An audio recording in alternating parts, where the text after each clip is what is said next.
भोले बाबा जोगिया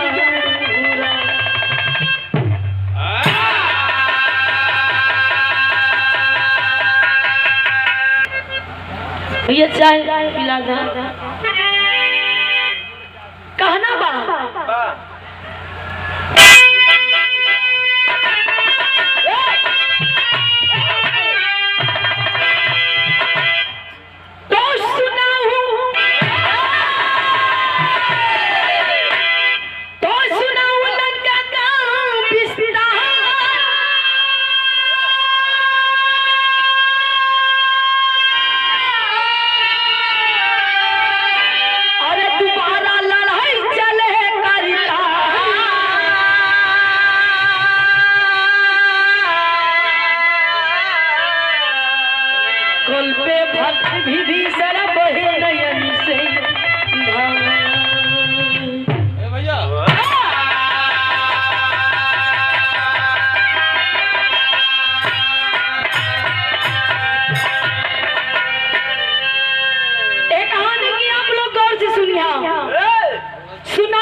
टीवी चैनलवा पे रामलीला मंच पे कई बहुत कहानी दिखावो थी, बहुत कहानी लोग खेला थी, लेकिन ऐसा कहानी ना मिले। यहो समय की कहानी बा श्री राम मर्यादा पुरुषोत्तम श्री राम लंका जीत करके जब आए थे उनका राज तिलक हुआ अयोध्या में। 7 पट में कहानी बा। तो दीपावली मनाई गई, बढ़िया सी खुशहाली मनाई गई, पूरी अयोध्या नगरी एकदम खुशहाली बा, एकदम सारे प्रवासी एकदम मनावत थी। धीरे धीरे समय बीतत बा भैया, लगभग 3-4 साल बीता। तो एक दिन मर्यादा पुरुषोत्तम श्री राम का दरबार लगा है, दरबार लगा है और अपने मंत्रियों के से कह रहे हैं कि किसी चीज की कमी नहीं होनी चाहिए हमारे अयोध्या के वासियों को। अब बजरंग बली अपन गदा लेके एकदम जय श्री राम, जय राम, जय श्री राम। अकुल अपन पहरेदारी लगावत हम जितना कुल सेना हमन, लेकिन ए भैया उसी खुशी के माहौल में एक घटना घटती है। अब घटना का घटे कि लंका के राजा विभीषण बड़े दुखी के साथ आंखों में आंसू लेकर अयोध्या नगरी में आए, महल के सामने खड़े हो गए, कहने लगे प्रभु, मन ही मन में पुकारत हूँ कि प्रभु आपका दर्शन करना चाहता हूँ। तबले बजरंग बली देखे कहने रे ये कहाँ से आई नहीं घर से कहो विभीषण जी पड़ा और क्या है ठीक है। अभी आंख में आंसू जब हनुमान जी दिखन की विभीषण जी की आंख में आंसू, कारण क्या है? हंसते मुस्कुराते थे विभीषण जी, लेकिन आज आंख में आंसू, और भी अपने पूरे परिवार के साथ में अयोध्या में आए हैं। क्या बात है? हथवा जोड़ के विभीषण जी कहने लगे कि हे हनुमान, हमके कुल परिचित होती तो छुपा नहीं बा, लेकिन हमसे श्री राम जी से, प्रभु जी से हमारी मुलाकात करवाता। हनुमान जी संदेशा लेके गए, भागते भागते श्री राम जी आते हैं और गले लगा के झपटा के रोने लगते हैं विभीषण जी। लेकिन उस समय श्री राम जी पूछते हैं क्या कष्ट है? कहना है गजल के भाव में,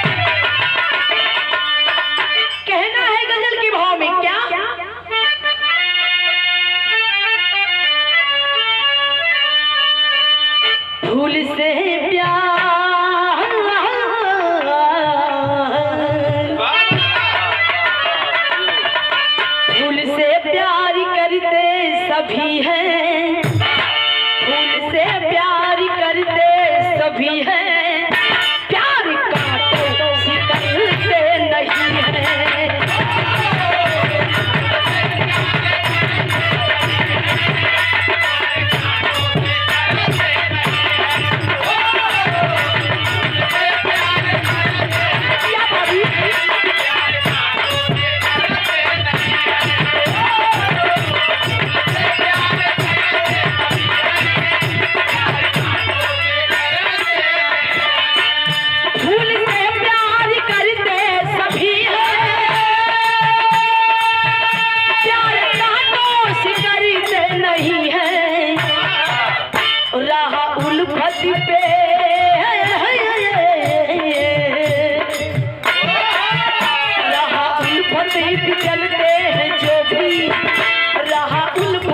चलते हैं जो भी दुनिया वालों से डरते नहीं है।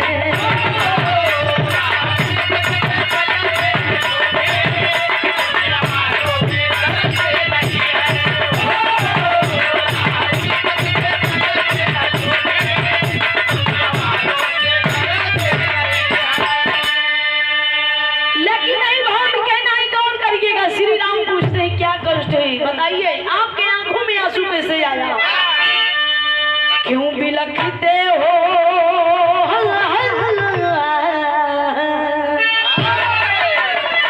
क्यों बिलखते हो भक्त विभीषण, क्यों बिलखते हो भक्त विभीषण, क्या है कष्ट हमें तुम बताओ।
मुसीबत में पड़ गया हूँ कि मैं अब लंका में दोबारा जाना नहीं चाहता।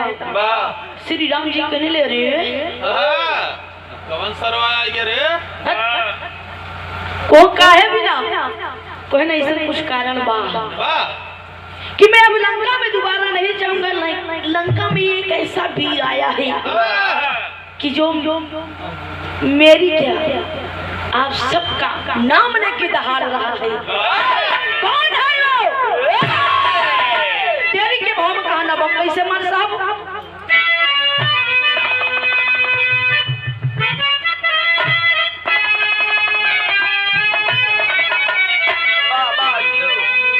गिरानी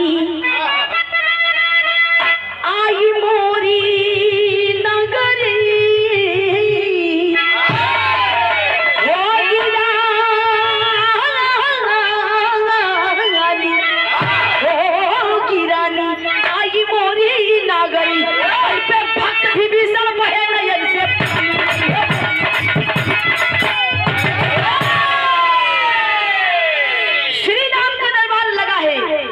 कहना का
अयोध्या के वासी लोग जुटा हो कि आज लंका के राजा विभीषण जी अयोध्या नगरी में आके अपने पूरे परिवार के साथ में आंख में आंसू लेकर कुछ कहना चाहते हैं।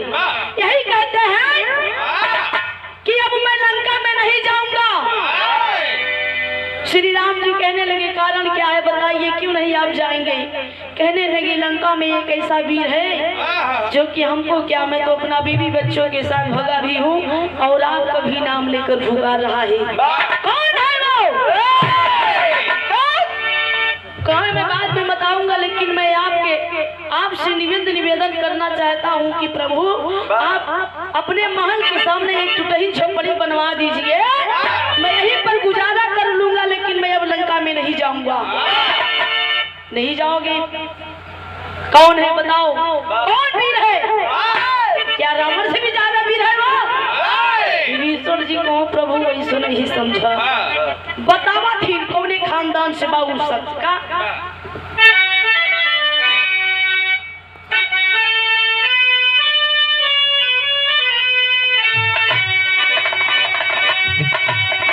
दुल्हन की पिया बड़ा बाहर कमात रही, तो दुल्हन फोन लगा के एक दिन कहे का कहे,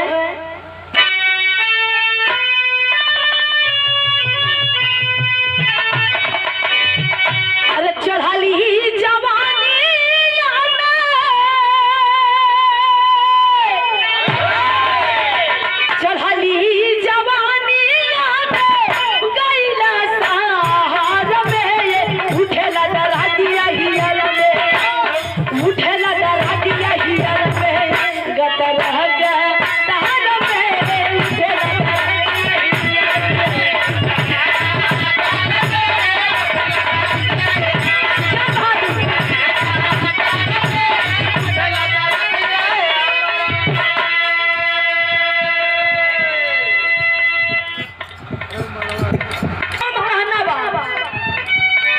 विभीषण जी बतौलन का बतौलन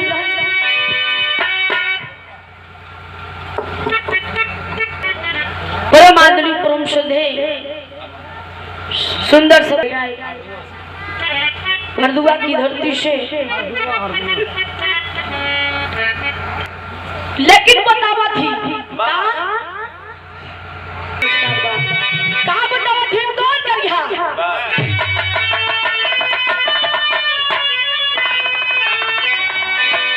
कुंभकर्ण के नाती। कहा प्रभु हमार बतिया के गौर से सुनिया के हर बात मत समझिया, पीर के हा कोई अच्छा बतावा हम सुनत रही। कुंभकर्ण के नाती कुंभ के लाड़का पैदा भइला मुरनख में, पैदा भइला मुरनख में फेंकती हले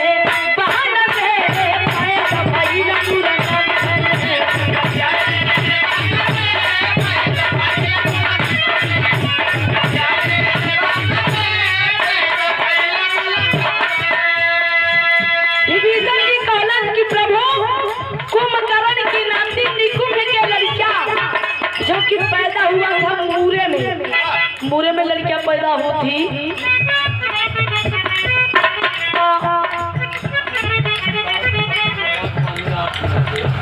कई प्रकार की चीज लागत है। पिता अपने लड़किया के मुंह नहीं दे बिना पूरा रस्म रिवाज करे, तो बतावा थी कुंभकर्ण के नाते निकुंभ की लड़कियां पैदा हुआ मूरे में। जब पैदा हुआ क्या हुआ, बहाना में रो वही लड़कियां, बहाना में रो वही लड़कियां भूखिया सताई है।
सुबह से शाम भई उ जंगल में लड़किया रोवत बा।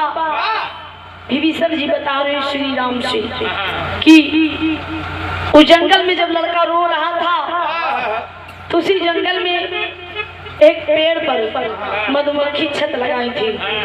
मधुमक्खी छत लगाई थी तो लड़के के जब रोवई देखो तो मधुमक्खी सोचा कि लड़कवा बड़ा रोवता, मतलब अपने गोल में बतिया वही मधुमक्खी के गोल होता कि जहाँ मेन मधुमक्खी रानी जाती सारी मधुमक्खी पछुआवत थी।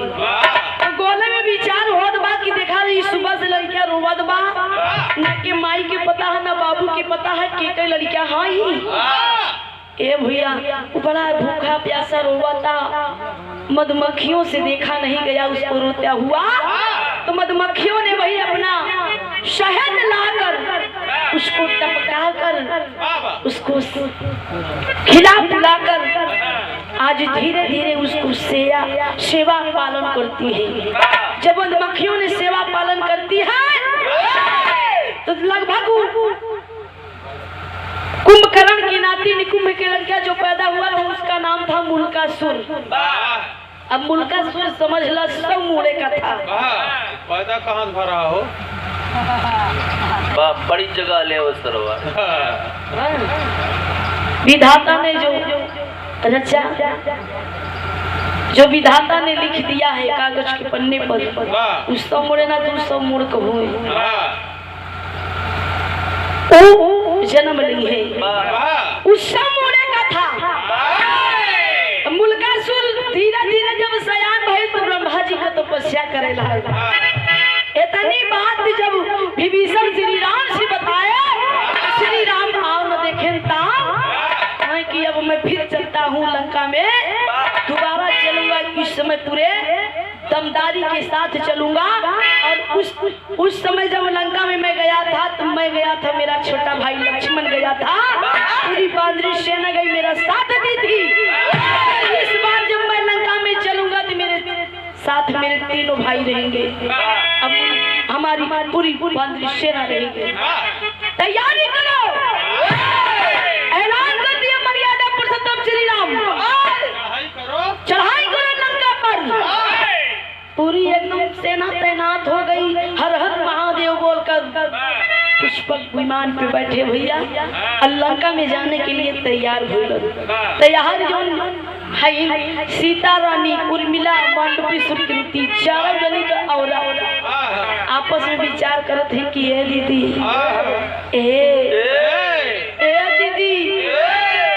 दीदी बात तो हर दीदी पलट कब? आपका ध्यान किधर है? अच्छा आपका हीरोइन इधर है।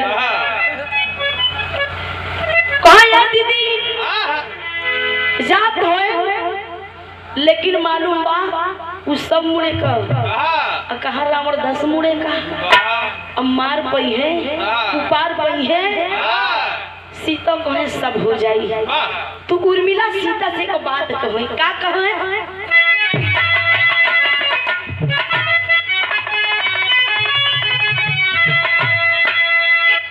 पिया भवन कब आई हई, ए दीदी कब आई हई, ए बहिनी कब आई हई।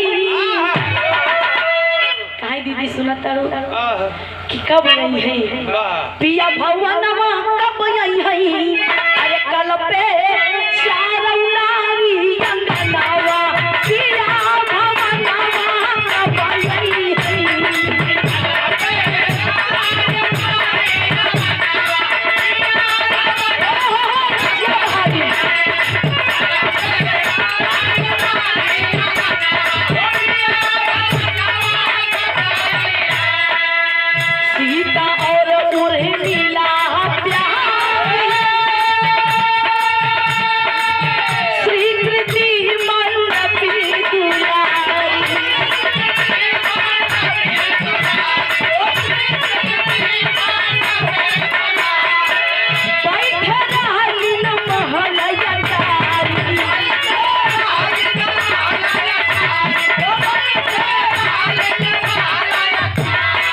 पति के रहिया रही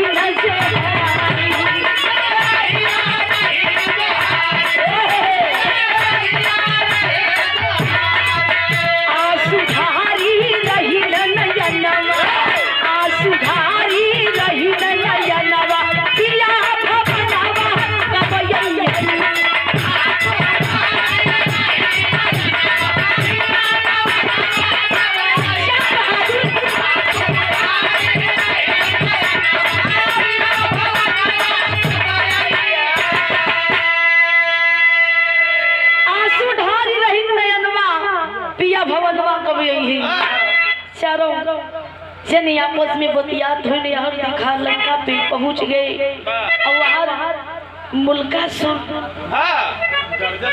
गर्जन बा मुल्कासुर गर्जन बा यार राम और लक्ष्मण तीन जने ज्यादा नाम लेके बुलाओ आप बजरंग बली। अरे यार भाई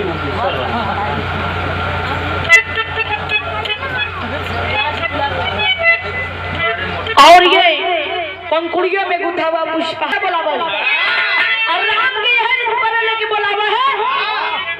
और राम लंका पर पहली बार जब चढ़ाई किए तो रावण की मारे कुंभकर्ण के मारे और लक्ष्मण मेघनाथ के मारे। बजरंग बली के काहे नाम पुकारे वो काहे कि पूरा लंका जलाई कर राख कर दिए। हाँ पुनरवा तीन जने का नाम लेके पुकारे जब हनुमान अपन नाम सुने की सर्वा हमार नाम लेके बोलावता जय श्री राम। और लक्ष्मण अपन नाम सुने कहा भैया ये तो मुझे ललकार रहा है। राम कहे कि अब तो लगत बा बड़ी बवाल हुई एकदम धनुष पे बाण चढ़ा लिए कि किसी की तरह भी वो वीर है समुड़े का है वो वार कर सकता है। लेकिन ये भैया लक्ष्मण कौन की भैया यदि राय भैया क्या हो मैं ये की बाण में मुल्कासुर को मार दूंगा।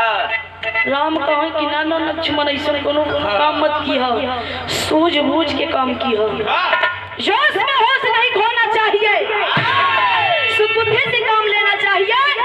क्या शांत हो जाइए और आगे चल के हम देखते हैं कि क्या माहौल है।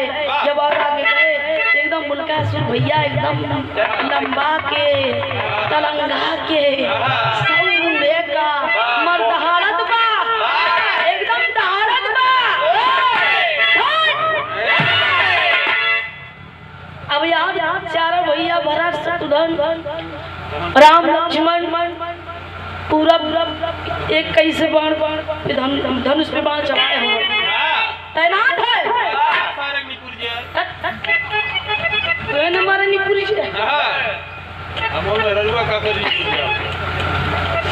मेरा रुका करे तोहर बाबू ने देख ले बाबू जहाज खरीदा था तो नहीं मालूम इनके बाबू जहाज आजकल खरीदत हुए। लेकिन भैया गीत लगवा कैसन हो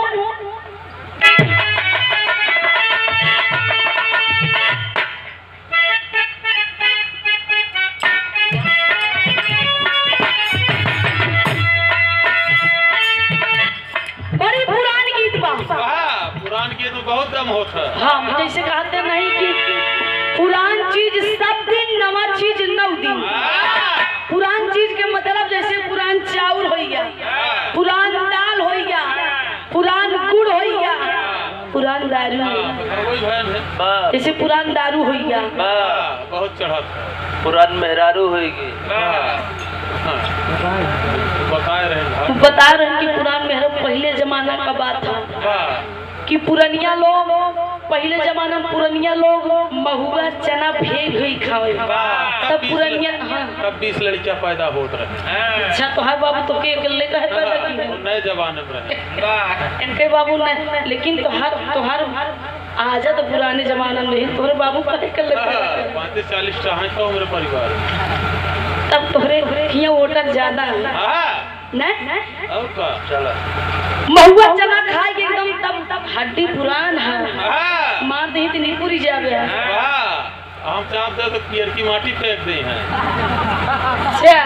आजकल के जमाना का आजकल कल में खाद सब फसल तैयार हो रहा पहले रान देसी खाद पड़त रहा आजकल दारू चलता अंग्रेजी पे। अच्छा दारू पे चलता है चला कछारे में भिजवाई तो के पुराने जमाना के बात पुरानिया से लेके एक गीत के बड़ा बढ़िया गाँव है हमारे जैसे स्वर्गीय दादा राम कैलाश स्वर्गीय जनाब भैदत अली गुरु जी और स्वर्गीय लाल जी लहरी दादा राम कैलाश से गीत गए बड़ा बढ़िया गाँव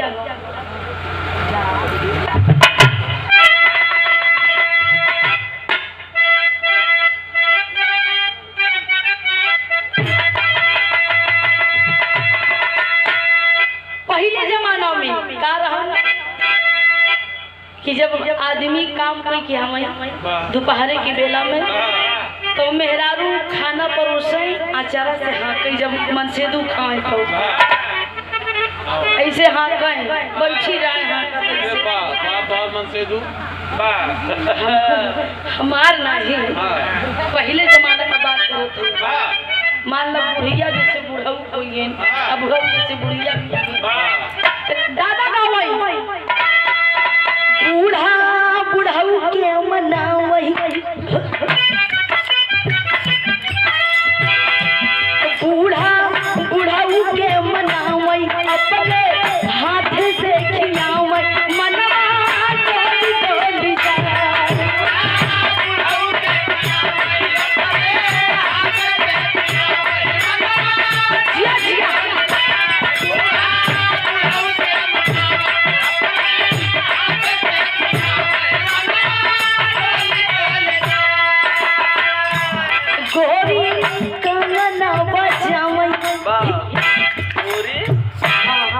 पहले जमाना में रहन की नाम लेके नहीं बोलावत रहे इशारा कर कंगना बजाए गया तो घुंघरावा पायल पहने जय परग अगर दुई परग पहले बता रहे कि अगर एक दिन बजाऊ तो जानना कौनो बात नहीं बा अगर दुई दिन बजाए तो जानना बहुत बात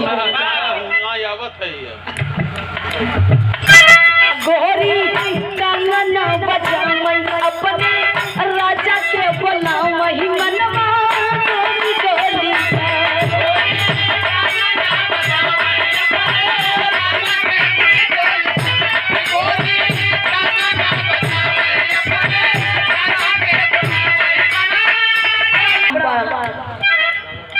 दादा राम कैलाश गवई हैदर अली गुरु जी एक गीत गाओ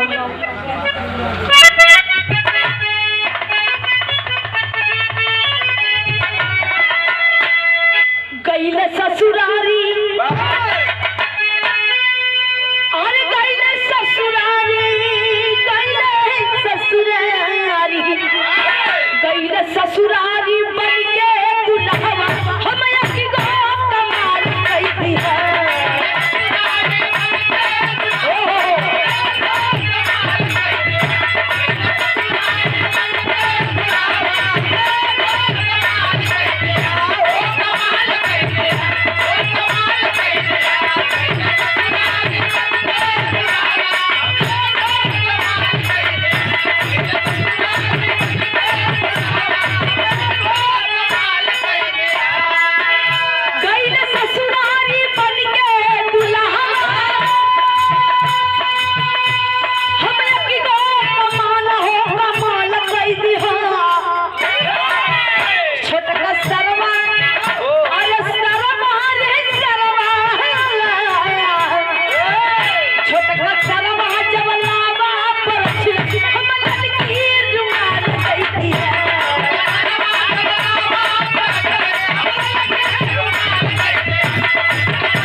गावत रहो अल्लाह गुरु जी एक गाना गावत रहे उनसे हमारे विराह हुआ कहें घूम के आओ मथुरा काशी भतरासी बाटी न लहरी हो गई सन्यासी भतरासी बाटी हम कहा गुरु जी आप हमसे सीनियर हम आपके आगे पैदा हम आपसे तो टक्कर न ले लेकिन आपका हम जोड़ हम देव हम कहा गए रहे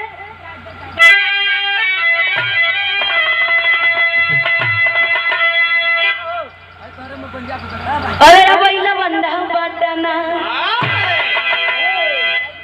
अरे अबैला बंदा बाटना कहाँ अच्छा कहा हम तो के नहीं कहा था हम गीत में कहा था अरे अबैला बंदा बाटना तो चाप अब हो जाई बात ठंडा अबैला बंदा बाटना चाप अब हो जाई बात ठंडा अबैला बंदा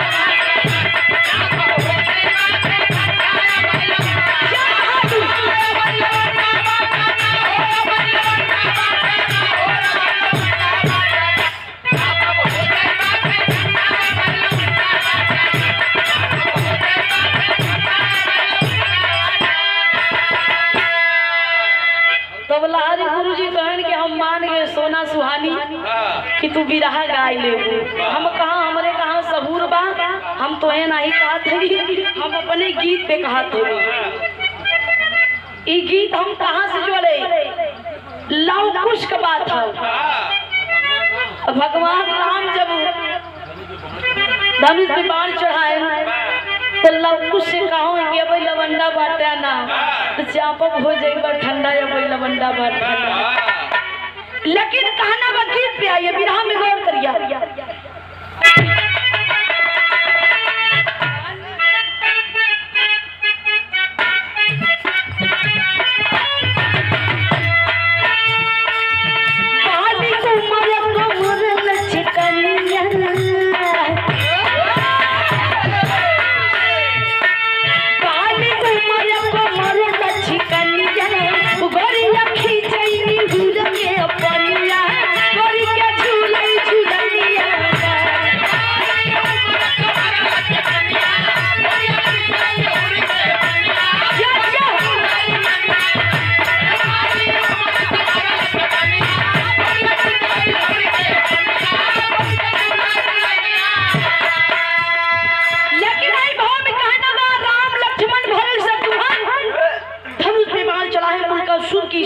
निशाना बनाए हैं, लेकिन उस समय होत का बात अरे सन सन सन के समुद्र में बरफा, सन सन सन के समुद्र में बरफा, मन में मच्छी का हाथम सनवा, अजय का सुना धनवान।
बेचारा मरा चमड़ा बजावत हुआ, ए हकरतार हिलावत हुआ। हां जिंदगी में यही बता जीवित ना मिली। वाह हां मत जा तो बेचारा मेहनत करत हो तो हां ये लसियावत हम धीरे धीरे लसियावत हो। वाह हमार लेकर करता लग जाता। हां सारी छीने तौड़ी गायब हो जा। लेकिन अब भैया सन सन सन के समर में बड़वा रण में मची गवा घमसनवा आगे का सुना कथनवाना मुल्का सुर के अब बल देखा अयोध्या रामा दल को फेंका। प्रभु जी पूछे विभीषण से वेदा ऐसा वीर कभी नहीं देखा। ब्रह्मा जी दिहले वरदानवा मर्द करी है नहीं मैदानवा नारी करी बधनवाना। मतलब जब मर्यादा पुरुषोत्तम श्री राम लक्ष्मण भरत शत्रुघ्न पूरे हर्षोल्लास से धनुष के बाण चढ़ा के निशाना बनाए हैं तो मुल्कासुर बड़ा जोर से हंसे, ठठा मार के हंसने लगा। क्यों ना मुझे मारने आए हो, मुल्कासुर को मारने आए हो, मैं अमर हूँ। जय बाण मारे तय पूरे शरीर में जाए और की तू खड़ा होई के तिरिया टूट जाए गिर पड़े।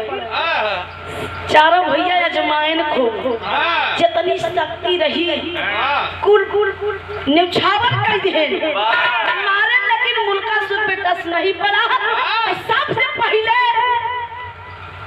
भरत की पकड़े, भरत की पकड़े कहा अच्छा तो ही राम के हमार छोड़ भाई भरत, भरत को नचाई को फल दे जाए जाए कि 10 कोस गिरे। अब करिहाई पकड़ के उठान भैया, तब दुल्हन जब देखे भरत के उठाए भाई दे शत्रुघ्न दौड़े कहे भैया के मार उठा के फेंके बाहर। अब शत्रुघ्न के पकड़े अब बढ़िया का खम दबाए और दबा के कोसन निकाल दिए और नहु को फेंके। अच्छा फेंके जाए क्यों नहु फिर 10 कोस गिरे। दोनों जने एकदम करिहाई पे अंदर भैया। राम सोच रहे कि इस पर मेरी शक्ति कोई प्रभाव नहीं पड़ रही है, बात क्या है। फिर भैया और समय लक्ष्मण जी दौड़ा। लक्ष्मण जी की तो बढ़िया तू ही लक्ष्मण हुआ, तू ही लक्ष्मण हुआ जो मेघनाथ के मारा। हम तो कि जीवित ना छोड़ा। लक्ष्मण कहा भैया बचावा, भैया बचावा। राम जी फिर दौड़न, राम जी के एक आँख दबाए तू ही राम होगा। कुंभकर्ण को मारा, रावण के मारा, मारा पूरी लंका साफ कर दिया। अबे तो हम भैये है। अब राम कहने लगे कि मुल्कासुर ऐसे युद्ध नहीं होता है, ऐसे लड़ाई के मैदान में लड़ाई नहीं किया जाता है। मुल्कासुर को आए कि तब कैसे किया जाता है और तुमने कैसे किया लड़ाई। ऐसा पैसा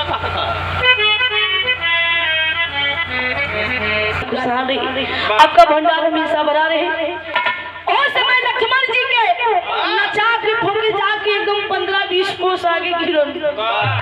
बजरंग बली कहा कि अरे हमारे प्रभु को एकदम दबा के लगे तो मार दे मुआ दे। बजरंग भी दौड़े पड़े। बजरंग बली को कुछ नहीं, वो पूछिए पाए पूछ पकड़े जितना नचावे तई हाथ बढ़े, जय बार नचावे तई हाथ बढ़े। मतलब हनुमान जी इतना पूछ बढ़ाई दे कि जब भूल में एकदम ढंगनिया नहीं खाए तब हम उनका सुर नचावत रहे। जब नचाई को कई है पूछे आग लगाए रही, लंका नहीं जलाए रही पूछ। तो जब नचाए के फेंके बजरंग बली के आधी पूछिया उनकई हथवा में आई गई। तब हनुमान जी कहे मेरी पूछ कहाँ गई, कहने लगे अब राम जी की काखम दबाएगा। और राम जी की जब नचाई से खूब नचाई की फेंके चाय की आधे अयोध्या पर गिरे तब विभीषण जी दोनों कि मेरे प्रभु को मार डालेगा। तब विभीषण जी कहे तू ही सबसे तो जाइन तू है, सबसे घर का भाई विभीषण तू हवा। अगर तू सारी माजरा न बताया हो तो हम आज मेरा परिवार रावण का परिवार आज हाँ रहते। लेकिन ये भैया उस समय राम विभीषण से पूछते हैं कि ये मर क्यों नहीं रहा है। विभीषण ने कहा कि हमारी पूरी बात में आप सुनी नहीं पाई। मैंने बताया था ना जब ये लंका में फेंका गया था, सयान हुआ, मधुमक्खियों ने सयान किया इसको। 12-13 वर्ष के जब हुआ तो ब्रह्मा का तपस्या करने लगा। ब्रह्मा ने जब तपस्या किया तो ब्रह्मा ने इसे भक्ति से प्रसन्न होकर उस समय प्रकट हुए। ब्रह्मा ने कहा कि मुल्कासुर मैं तुम्हारे भक्ति से बहुत प्रसन्न हूँ, मांग ले वरदान, मैं तुम्हें वरदान देना चाहता हूँ। मुल्कासुर को हम तो अगर जेके वरदान मान लो जे भक्ति से एकदम मोहित कैले भगवान की तो जाना या काइन बेहोश। अब जैसे मान ला एक दिन रहे यमराज को भक्त, यमराज को भक्त रहे इतना बढ़िया भक्ति भाव भजन करे यमराज के। एक दिन यमराज प्रकट भवन की मेरे भक्त यमदेव प्रकट भवन भाई सब सवार हुई के कह रहे यमदेव मैं तुम्हारे यमदेव कहने लगे अपने भक्त से मैं तुम्हारे भक्ति से प्रसन्न हूँ, मांग वरदान।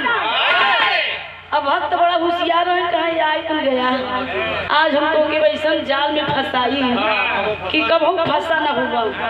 कहा कि अगर हम वरदान मांगब तो हमका 3 वरदान चाहिए। कहा 3 वरदान मांग ले बेटा।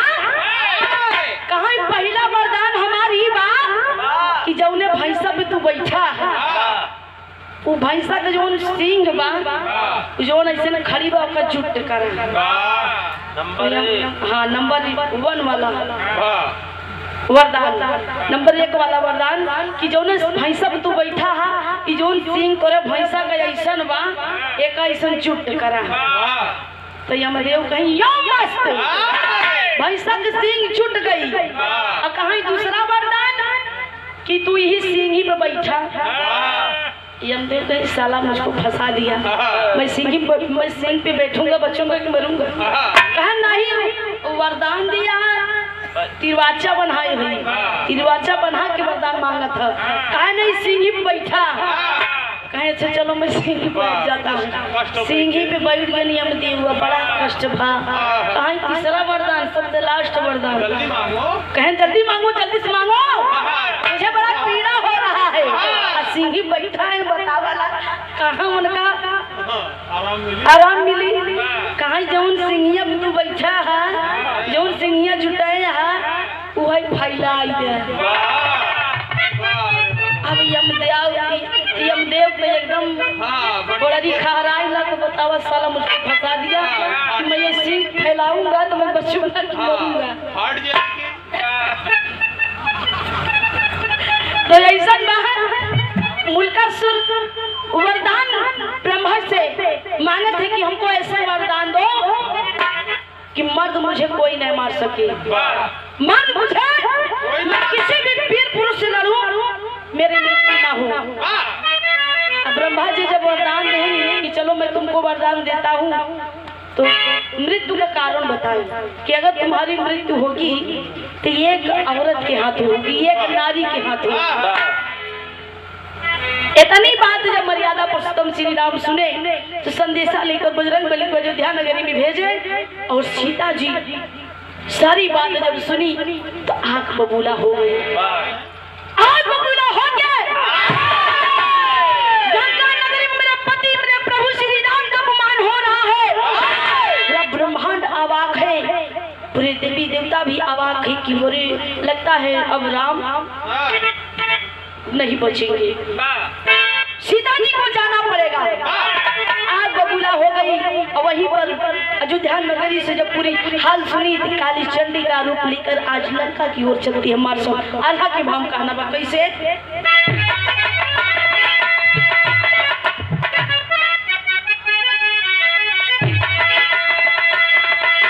अरे सुन के खबरिया सीता क्रोध में यवनी बाबू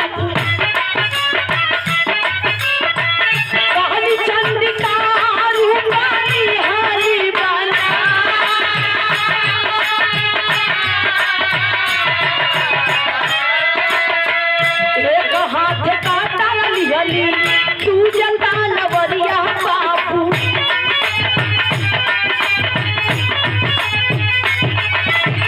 मुल्कासुर के मारई बात भई लैया।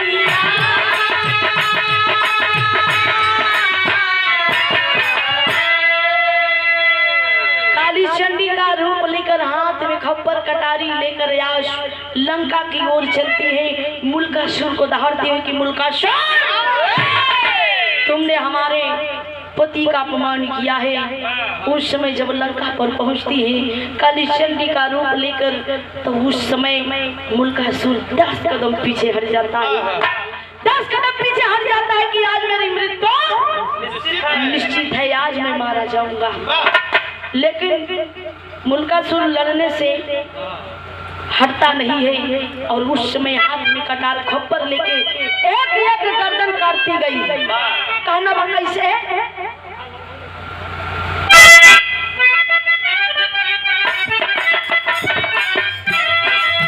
चुन चुन के कटली साबा काली गर्दना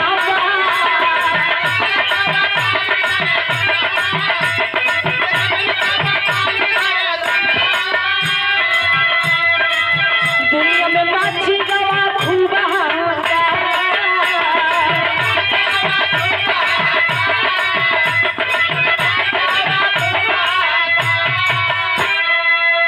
मच गया हाहाकार कि मुल्कासुर आज मारा गया। जय गर्दन काटई 100 गर्दन था, जय गर्दन काटई जय गर्दन धरती पे गिरता था तो फूल बन जाता था। 100 सब गर्दन काटते गई, लहू को पीते गई, काटते गई, सब गर्दन जब धरती पे गिरा ये भैया तो सब फूल बना और सब फूल का नाम रहे श्वेत कमल। आई मुल्कासुर का शरीर जवन रहे जाके वृंदावन में गिरा, कदम का पेड़ बन गया, कदम का पेड़ बना और वही आज सब फूल श्वेत कमल जो मुल्कासुर का गर्दन सब फूल बना। वो द्वापर युग में द्रौपदी दुर्गा माँ को श्रृंगार के रूप में रोजाना पूजा पाठ करते समय एक एक फूल चढ़ाया करती थी। 100 फूल चढ़ा दी। तो एक दिन दुर्गा माँ ने प्रसन्न होकर प्रकट हुई कि द्रौपदी मांग ले वरदान, मैं तुझे वरदान देना चाहती हूँ। द्रौपदी कहने लगी कि माँ मैं वरदान मांग के क्या करूँगी, जो आपके मन में हो वो वरदान दे दो। तो दुर्गा माँ के मुख से एक वरदान निकलता है कि जा द्रौपदी मैं तुझे वरदान देती हूँ कि आने वाले समय में तू 5 पांडवों की पत्नी कहवाओगी, पांचाली कहवाओगी। और समय वही जो मुल्कासुर की धड़ गिरा, जाके शरीर गिरा, वृंदावन में कदम का डाल बना। द्वापर युग में कन्हैया उसी कदम के पेड़ पर बंसी बजाते थे, सारी गोपियां झूला डालकर झूलती थी।